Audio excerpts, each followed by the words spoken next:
My name is Daisy Miller. I am 30 years old and I live in the city. My father tapped his spoon against his crystal glass. The sharp sound cut through the noise of the holiday dinner. Everyone at the long table went quiet. My mother looked down at her plate.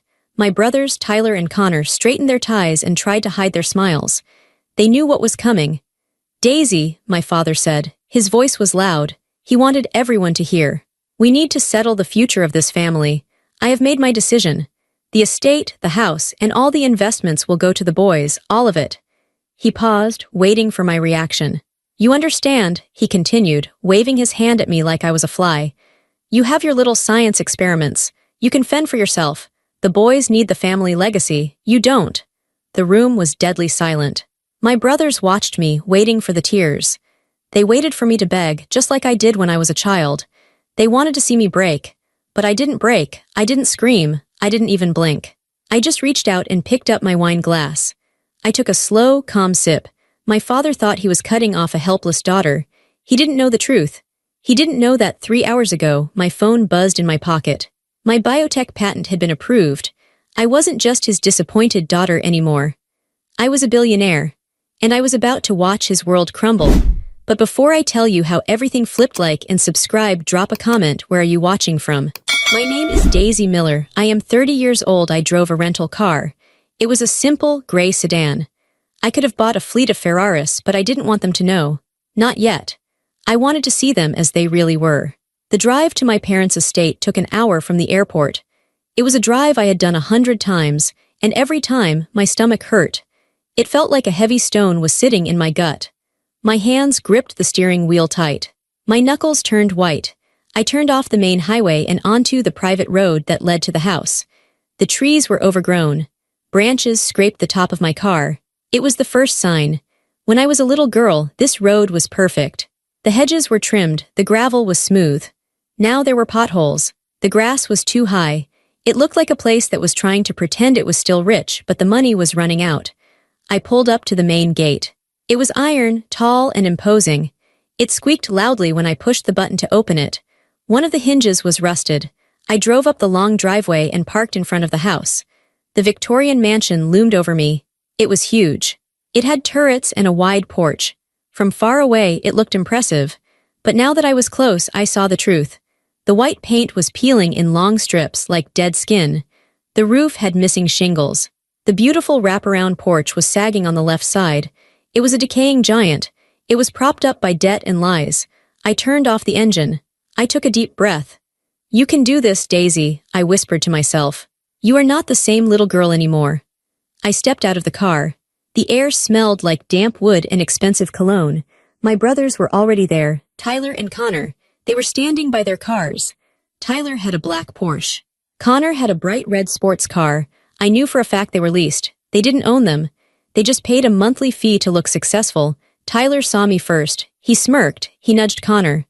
Look who it is, Tyler said. His voice was loud. Daisy drove all the way here in a what is that? A tin can, Connor laughed. It was a cruel, short sound. Did you rent the cheapest thing they had, sis? Or is the science business not paying well? I didn't smile. I just closed my car door. It gets me from A to B, I said. My voice was calm. They walked over to me. They were both wearing expensive suits, but the fits were wrong. Tyler's tie was too wide. Connor's shoes were scuffed. They looked like boys playing dress-up. It's good to see you too, I said, lying. Where's your luggage? Connor asked. Or could you not afford a bag? I'm only staying for dinner, I said. The front door opened. My mother stepped out. She stood at the top of the stairs, looking down at me. She was wearing a long silk dress. Her hair was perfectly sprayed into place. She looked like a queen, but her eyes were cold. She didn't smile. She didn't open her arms for a hug. She just scanned me. It was the same look she had given me my whole life. She looked at my shoes. They were comfortable flats, not heels. She looked at my dress. It was simple black cotton, not designer silk. She looked at my hair. It was tied back in a ponytail. She frowned. Daisy, she said. It wasn't a greeting. It sounded like a complaint. You look tired. Hello, Mother, I said. I walked up the stairs. I stopped in front of her. I waited for a hug. I waited for her to say she missed me. It had been 2 years since I last visited. She just reached out and picked a piece of lint off my shoulder. You could have put in a little effort, she said softly. The boys look so sharp. You look like you just came from the grocery store. I came from work, I said. Work, she scoffed. She turned around and walked back into the house. Always that silly work, come inside. Don't let the neighbors see you standing there. I stood on the porch for a second. The old wound ripped open in my chest. It was instant. I was 30 years old, a CEO, a billionaire. But in 1 minute, they made me feel small again. They made me feel like the disappointment. Tyler walked past me and bumped my shoulder. Move it, science girl. I took a breath. I followed them into the lion's den. The inside of the house was cold. They kept the heat low to save money, though they would never admit it. We gathered in the living room before dinner. The furniture was the same as it was 20 years ago. Heavy velvet sofas, dark wood tables, a big chandelier that was missing a few crystals.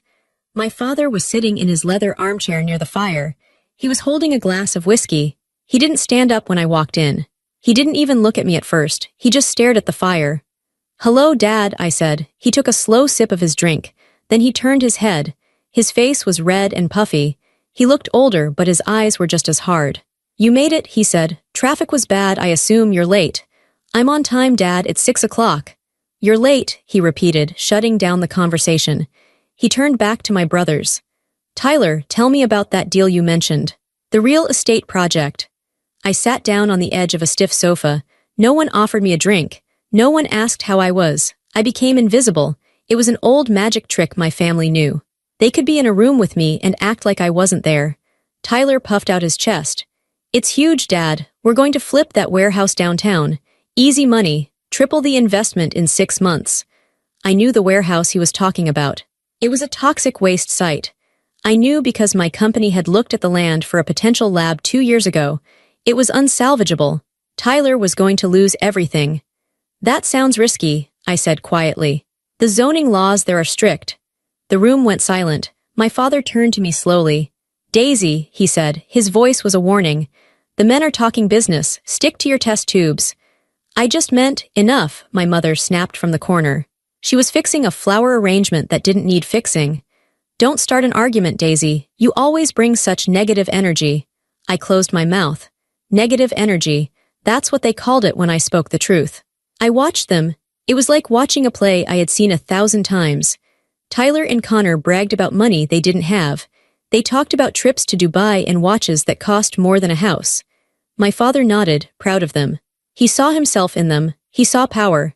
He didn't see that they were incompetent. He didn't see that Tyler had failed 3 businesses in 5 years. He didn't see that Connor had a gambling problem. He only saw his sons. Then there was me. I looked at my hands. I remembered being 10 years old. I had won the state science fair. I came home with a blue ribbon and a trophy almost as big as me. I was so proud. I ran into this very room to show them. My father was watching a football game with the boys. I stood in front of the TV, holding my trophy. Dad, look, I had said. He leaned to the side to see the screen. You're blocking the game, Daisy, move. But I won, I said. That's nice, he said, not looking at me. Go help your mother in the kitchen, that's where you're needed. I had gone to my room and cried for hours. I threw the trophy in the trash the next day. Now, sitting on the sofa 20 years later, the feeling was the same. I was an intruder in their world. So, Connor said, looking at me with a smirk. Still single, Daisy? Yes, I said. Shocking, he laughed. Maybe if you dressed up a bit. Put on some makeup. Men don't like women who are smarter than them, or women who think they are smarter. My mother sighed. I've told her, Connor, she doesn't listen, she prefers her loneliness. I'm not lonely, I said. I'm busy building a company. A company, my father laughed. It was a dry, rasping sound. You have a lab, Daisy. You play with Petri dishes. Don't call it a company, it's a hobby. My chest tightened. I couldn't breathe. The air in the room felt thick. Excuse me, I said. I stood up. I need to use the restroom. I walked out of the room. I kept my back straight until I was in the hallway. Then I rushed to the guest bathroom under the stairs. I locked the door. I turned on the faucet. Cold water rushed out. I gripped the porcelain sink. My hands were shaking. Stop it, I told myself. I looked in the mirror. My face was pale. My eyes looked scared. I saw the little girl again. The girl who just wanted her daddy to say, good job. The girl who wanted her mom to say, you are beautiful. They were never going to say it. I splashed cold water on my face. It shocked me. It woke me up. I dried my face with a rough hand towel. I wasn't here for their approval, I was here to end this. I was here to cut the cord. I looked at my reflection. You are Dr. Daisy Miller, I whispered. You have 3 PhDs. You employ 4,000 people, you save lives, you are strong. I straightened my dress. I took a deep breath. I unlocked the door. When I stepped back into the hallway, I saw a shadow. It was Jacob, my nephew. He was Tyler's son. He was 16, quiet and awkward. He was sitting on the bottom step of the staircase, looking at his phone. He looked up at me. He looked sad. Hi, Aunt Daisy, he said. Hi, Jacob, I said softly. Are you okay? He shrugged. Grandpa is in a bad mood. Dad is yelling about money, same as always. I know, I said. I'm sorry. It's okay, he said. He looked at me with curious eyes. Is it true, what Grandpa said? That your job is just a hobby? I looked at this boy. He was the only innocent one in this house of wolves. No, Jacob, I said. It's not a hobby, it's the future. Cool, he said, and he meant it. Dinner, my mother yelled from the dining room. The summons. The execution was about to begin. The dining room was dimly lit. Candles flickered on the long mahogany table. The silver cutlery shone in the low light. It looked elegant, but if you looked closely, the napkins were frayed at the edges. My father sat at the head of the table. My mother sat at the other end. Tyler and Connor sat on one side, sprawling out. I was placed on the other side, next to Jacob. There was an empty chair between me and my mother.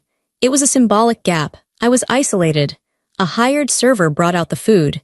It was roast beef, heavy with gravy. Expensive wine was poured into the crystal glasses. My father took a long drink of wine. He cleared his throat. This is a vintage Cabernet, he announced. $500 a bottle. Enjoy it. We only drink the best in this house. I took a sip. It tasted sour. It tasted like vinegar. I knew wine. I owned a vineyard in Napa as part of my portfolio. This bottle wasn't vintage. It was cheap wine poured into an expensive decanter. It was another lie, but I drank it. I didn't say a word. So, Tyler said, cutting his meat aggressively. Daisy, how are the rats? Excuse me, I asked. The rats, in your lab. That's what you do, right? Cut up rats. We work with human tissue printing, Tyler. We create heart valves for transplants. Boring, Connor yawned. Does it pay? I bet you're barely making rent on that apartment of yours. I do okay, I said calmly. She scrapes by, my father interrupted. He didn't look at me. He addressed the boys. We have to support her, you know. I paid for her college. I paid for her car years ago. She is a drain on resources. That was a lie. I paid my own way through MIT with scholarships and 3 part-time jobs. He hadn't given me a dime since I was 18. I paid for my own college, Dad, I said. My voice was steady. He slammed his hand on the table. The silverware rattled. Don't you dare contradict me in my house, he shouted. His face turned purple. You ungrateful girl.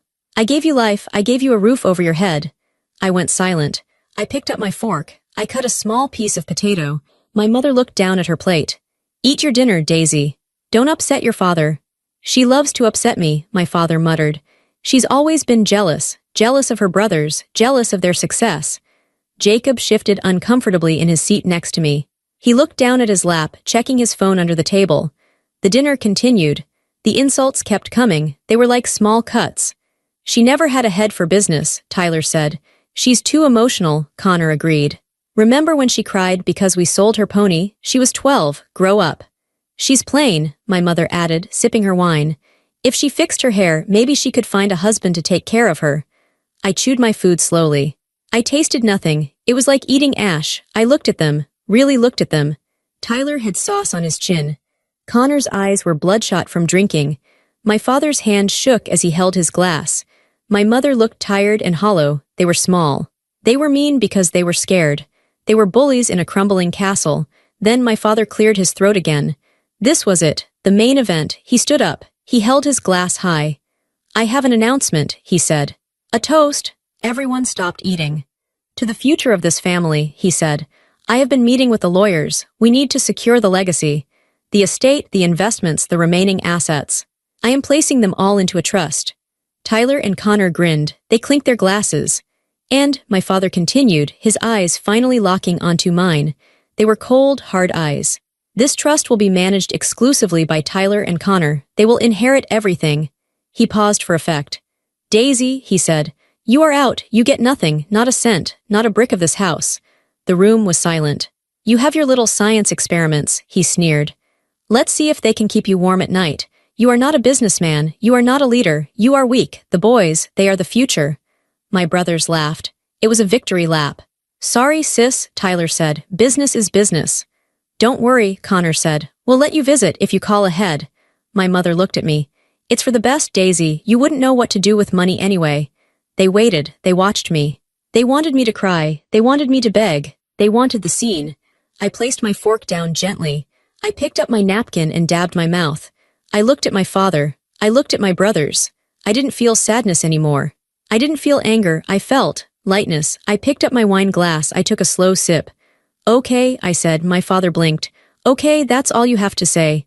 Yes, I said. It's your money. Do what you want with it. He looked disappointed. He wanted a fight. You don't care. I didn't say I don't care, I said. I said okay. I was waiting. I was waiting for the timing to be perfect. Next to me, Jacob gasped. The sound was sharp. Jacob inhaled so hard he choked on air. Jacob, I asked. He was staring at his phone under the table. His eyes were wide, like saucers. His mouth was hanging open. Boy, put that phone away, my father barked. We are having a family moment. Jacob didn't listen. He looked up at me. His face was pale. He looked terrified and amazed at the same time. Aunt Daisy, he whispered. What is it? Tyler snapped. Give me that. Tyler reached over and snatched the phone from his son's hands. No, Dad, look, Jacob said, pointing at the screen. Look at the list. What list? Tyler grumbled. He looked at the screen. I watched Tyler's face. It happened in slow motion. He squinted at the screen, then his eyebrows went up, then his jaw went slack. The color drained from his cheeks. He looked like he had been punched in the gut. He looked at the phone, then he looked at me, then back at the phone, then back at me. This, Tyler stammered, this has to be a mistake. What is it? Connor asked. He leaned over Tyler's shoulder. Connor froze. He stopped chewing. He dropped his fork. It clattered loudly onto his plate. Holy, Connor whispered. What is going on? My father demanded. Tyler, show me. Tyler didn't move. He was paralyzed. He was staring at me with a look I had never seen before. It was fear. I took another sip of wine. Is it the new Forbes list, Jacob? I asked calmly. Jacob nodded. The real-time billionaires list, it just updated. Billionaires? My mother asked. What are you talking about? Tyler slowly turned the phone around so everyone could see. It was a picture of me, a professional headshot I had taken for a magazine interview last week. I looked strong, confident, and powerful. Next to my name, Daisy Miller, was a number 42. And below that, in bright green text, $5.8 billion. The room went dead silent. The only sound was the ticking of the grandfather clock in the hall. My father stared at the phone. He squinted. He couldn't process it. 5, he mumbled. 5 billion, he looked at me. Is this a joke? Is this some internet prank? No, Dad, I said. I set my glass down. My voice was steady. It's not a prank. My company, Miller Biotech, received FDA approval for our bioprinted cardiac tissue this afternoon. The stock price tripled in after-hours trading. I own 51% of the company. I looked him in the eye. I am the majority shareholder, and as of 4 p.m. today, I am worth $5.8 billion. My mother put her hand over her mouth. Daisy, she whispered. My father sat back in his chair. He slumped. The arrogance was gone. The power was gone. He looked like a deflated balloon. You, he stammered, you have billions. Yes, I said. Tyler threw the phone on the table. But you're a lab tech. You play with rats. I am the CEO and founder, Tyler, I said. We supply heart tissue to every major hospital in North America. We just signed a contract with the military. It's not a hobby. Connor looked at the phone, then at me. I could see the wheels turning in his head. He was calculating. He was realizing that the rich family estate was nothing compared to me. The house, the cars, the trust fund, it was pennies. I was the bank. Daisy, Connor said. His voice changed. It became soft, sweeter. Wow, I had no idea. Why didn't you tell us? Would you have listened? I asked. Of course, Tyler said. He forced a smile. It looked painful. We're family. This is amazing. We're rich. We, I asked. I stood up. I smoothed my dress. There is no we, Tyler. You just spent the last hour telling me I get nothing. Remember, that was just talk, my father said quickly. He tried to stand up, but his legs were shaky. Daisy, sweetheart, I was just testing you to see if you had grit.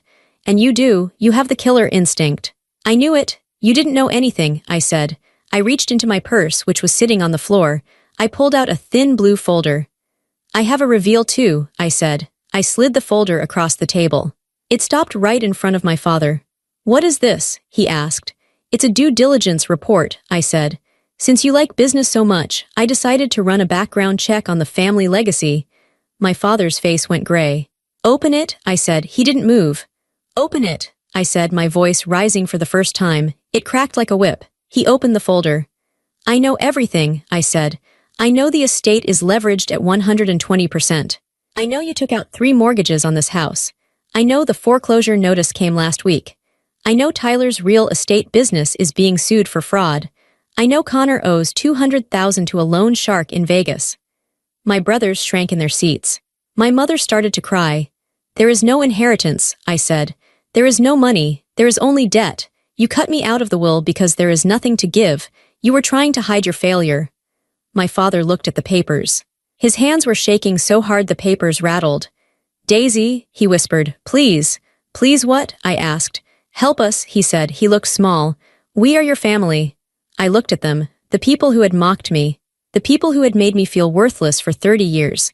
Now they were beggars. I'm not bailing you out, I said. What? Tyler shouted. You have $5 billion. You could buy this house 1,000 times over. I could, I said. But I won't. I looked at my father. You said it yourself, Dad. I'm a bad investment. I'm just a girl with science experiments. Why would you want my money? Daisy, don't be like this, my mother sobbed. We will lose the house. We will be on the street. You should have thought about that before you treated me like garbage, I said. I turned to Jacob. He was the only one not asking for money. He was just looking at me with awe. Jacob, I said. Yeah, he squeaked. Do you want to go to college?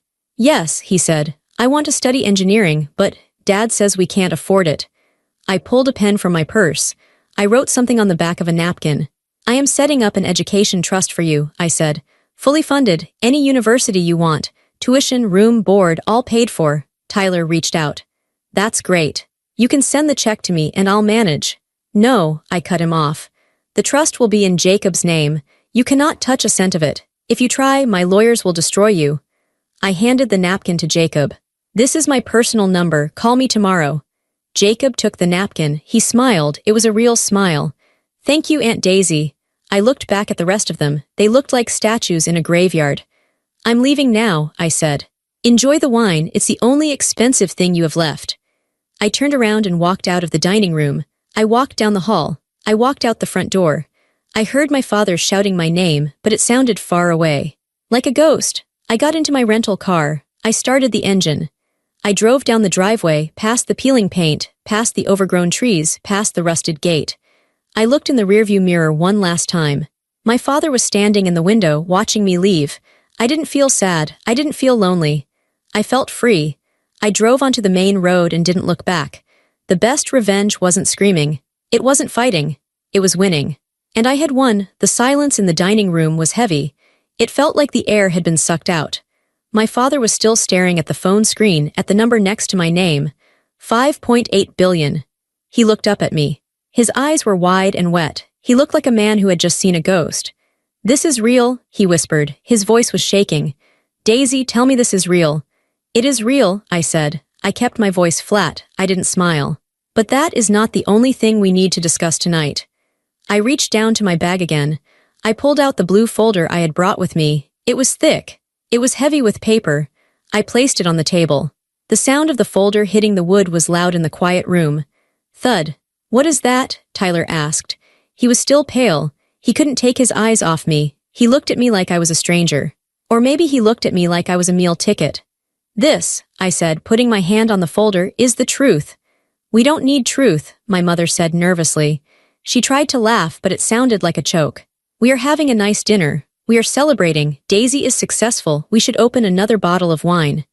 No, Mother, I said. We are not celebrating yet. Dad, you wanted to talk about business.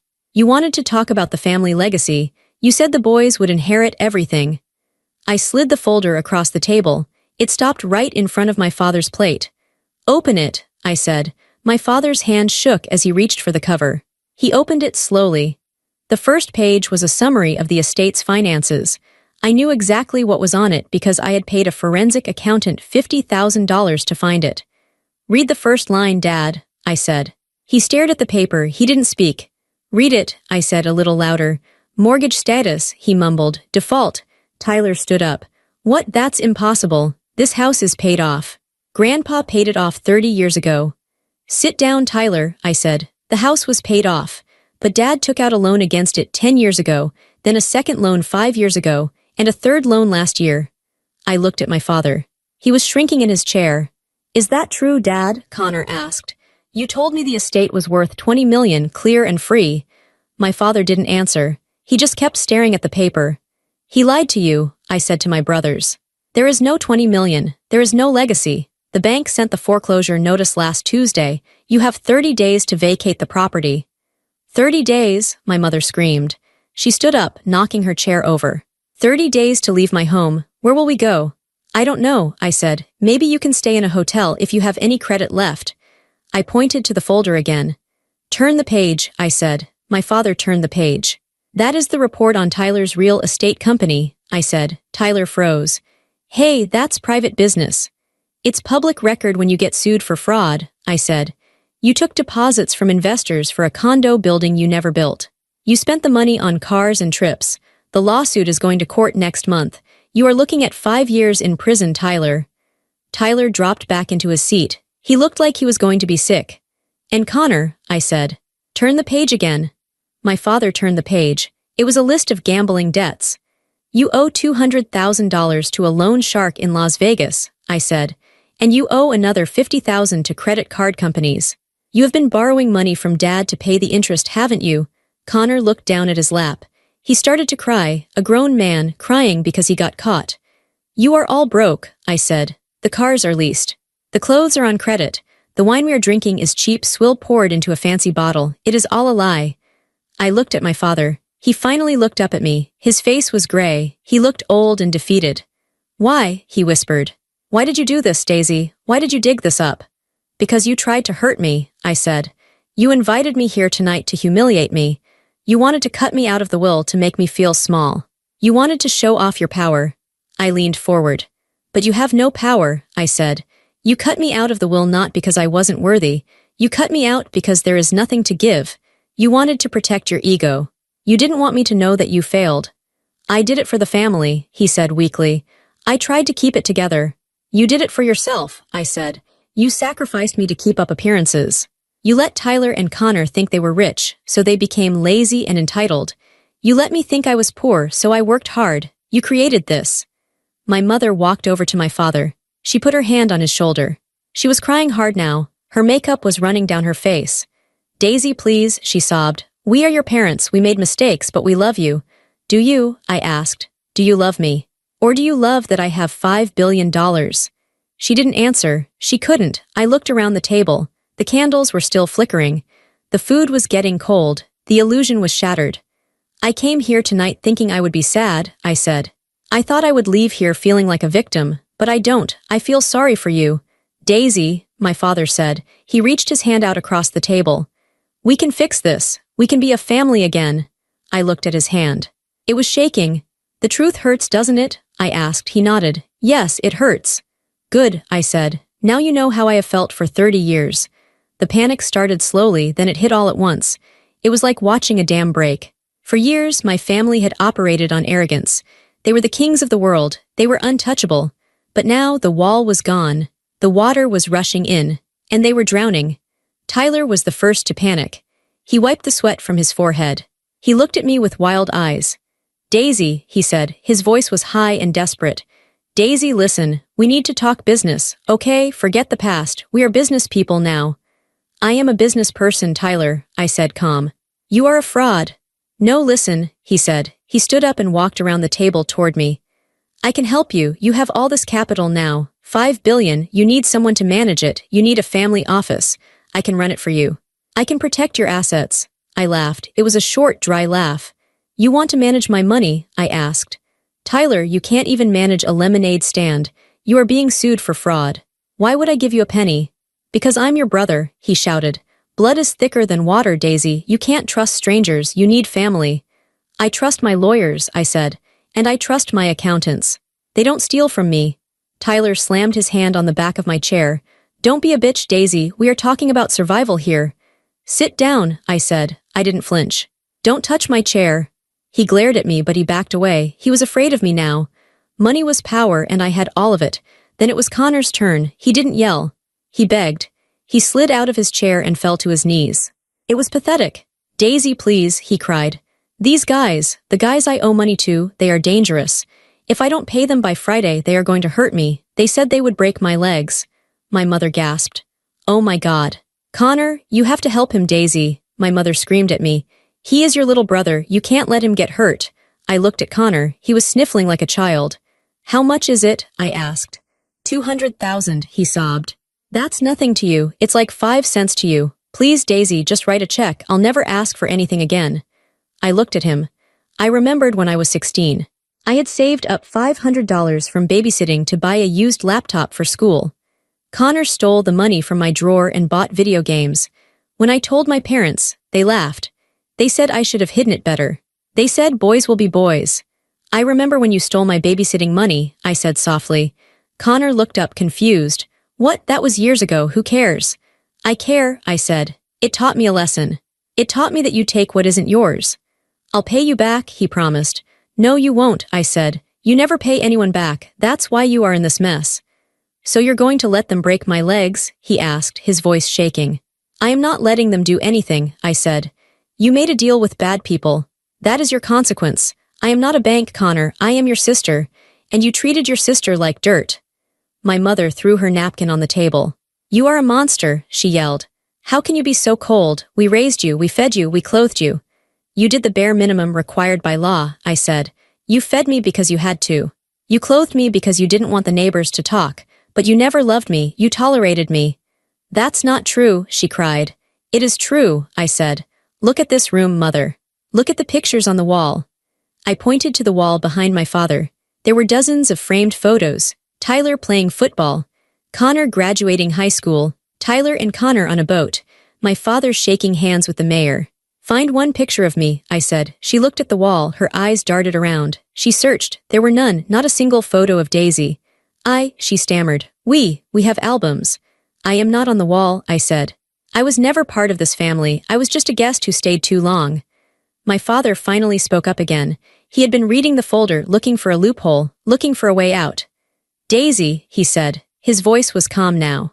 Calculated? Let's be reasonable, the house. It's in foreclosure. If we lose it, it looks bad for you too. The media will find out. Billionaire daughter lets parents live on street. It's bad PR for your company. He was trying to blackmail me. Even now, at the end, he was trying to manipulate me. I have a PR team, I said. They are very good, and honestly, Dad, I don't think the public will blame me. Not when I show them the truth about the fraud and the gambling. You wouldn't, he said. I would, I said, if you push me. He slumped back. He realized he had no cards left to play. So that's it? He asked. You're just going to watch us burn. I'm not watching you burn, I said. I'm watching you pay for what you bought. You bought this life of lies. Now the bill is due. We need money, Daisy, Tyler interrupted again. Just a loan. $1 million, that's all. We can fix the house, pay the debts, start over. $1 million, I repeated. Do you know how hard I worked for my first million? I worked 18 hours a day. I slept in my lab. I ate instant noodles for 3 years. I didn't have a safety net. If I failed, I starved. I looked at them. You have never worked a hard day in your lives. You think money is magic. You think it just appears. If I give you $1 million, it will be gone in a month. You are a bad investment. We are family, my mother wailed. Being family is not a job qualification, I said. And it is not a reason to give you money. I took a deep breath. I felt calm. It was amazing. All my life, their yelling had scared me. Their disapproval had crushed me. Now their yelling sounded like noise, just desperate noise. I was the oak tree. They were just wind. I am not giving you any money, I said clearly. Not for the house. Not for the debts. Not for the lawsuits. You are on your own.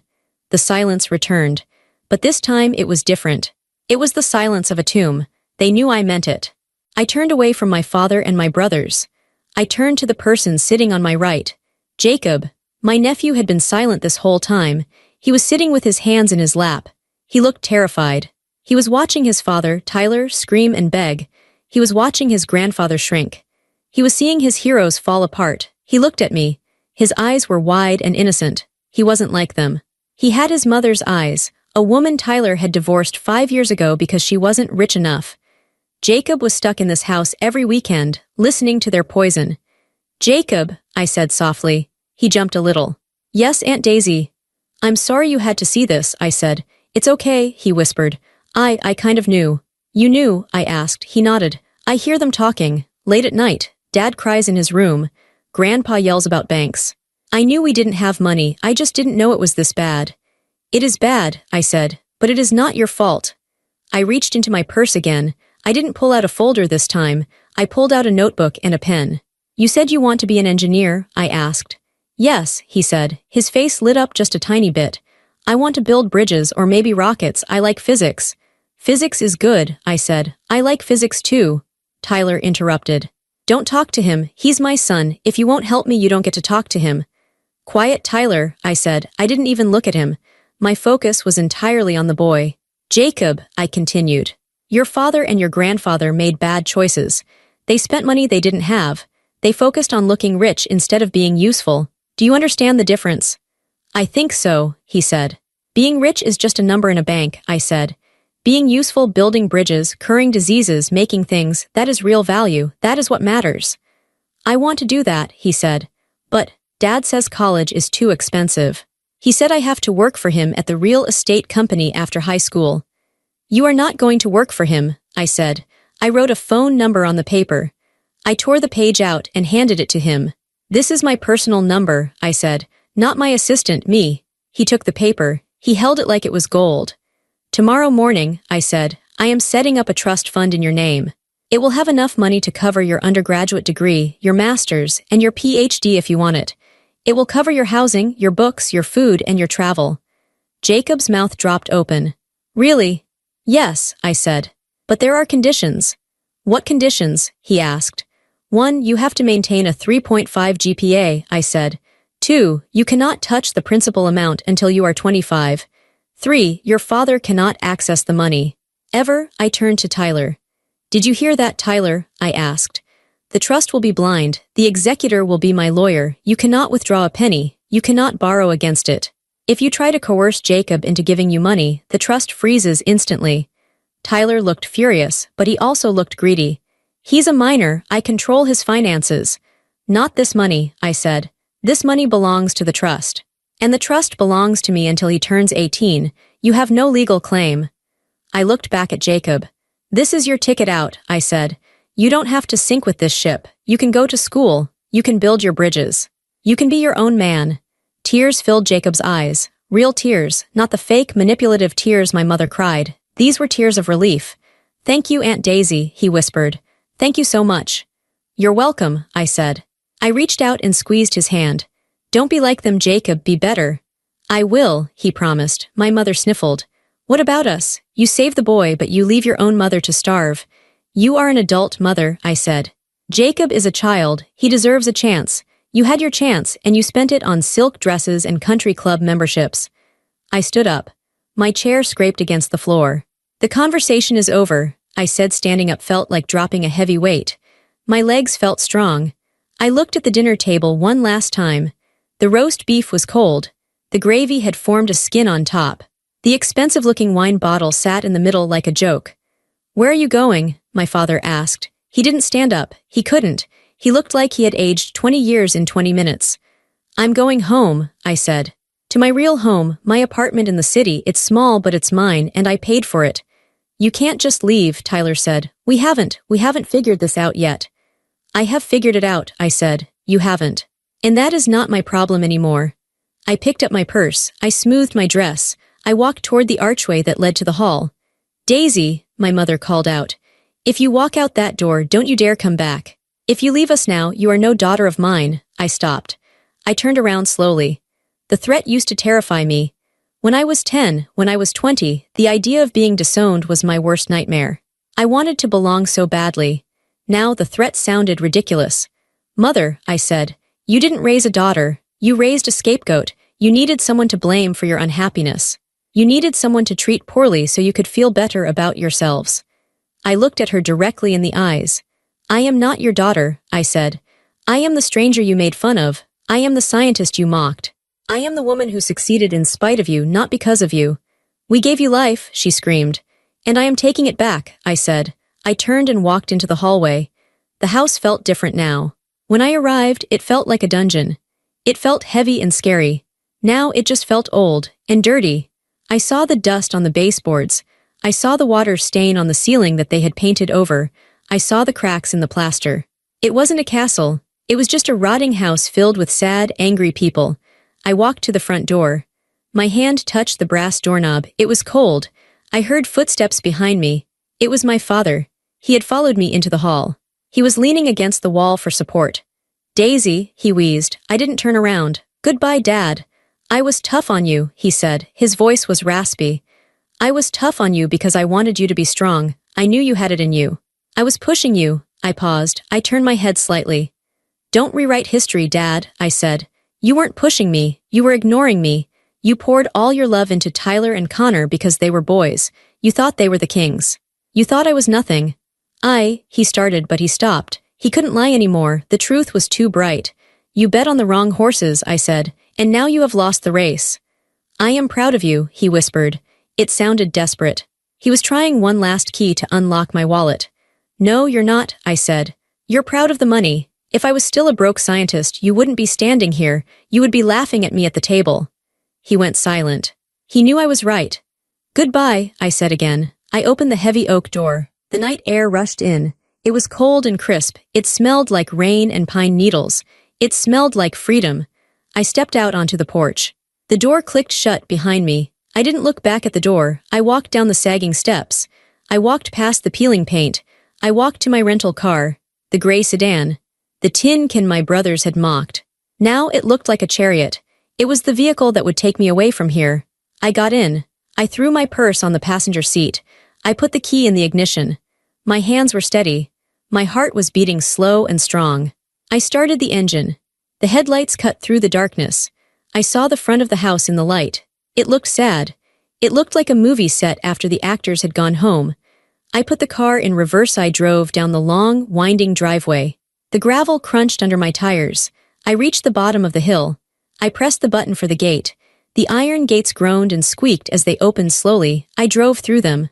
I was out. I turned onto the main road. I accelerated. The car picked up speed. 40 miles per hour. 50, 60, I rolled down the window. The wind whipped my hair around my face. I took a deep breath. My lungs filled with air that felt cleaner than the air in that house. I thought about what I had just done. I had cut the cord. I had severed the limb to save the body. For years, I had carried the weight of their judgment. I heard their voices in my head every day. You're not good enough. You're ugly. You're boring. You're a failure. Tonight, I had silenced those voices. Not with shouting, but with facts, with success.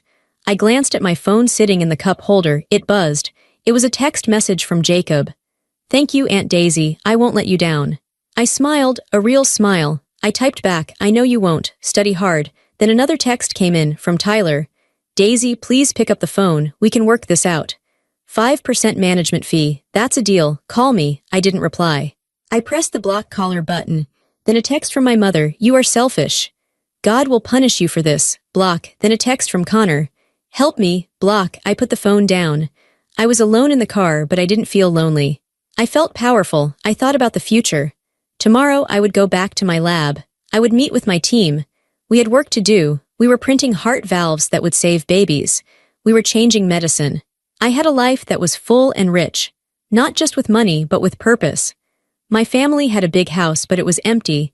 They had expensive clothes, but no souls. They had the appearance of success, but the reality of failure. I realized something as I drove onto the highway, the city lights twinkling in the distance. Money didn't change me. It didn't make me smarter. It didn't make me better. I was the same Daisy I was yesterday, but money was a mirror. It showed everyone who they really were. It showed my father was a coward. It showed my brothers were leeches. It showed my mother was hollow. And it showed me that I didn't need them. I looked in the rearview mirror one last time, even though the house was miles behind me now. You made it, I whispered to the reflection of my eyes. You survived. I turned on the radio. A classic rock song was playing. It was loud and energetic. I tapped my fingers on the steering wheel. I wasn't the victim anymore. I was the victor. I drove toward the city, toward the lights, toward my future.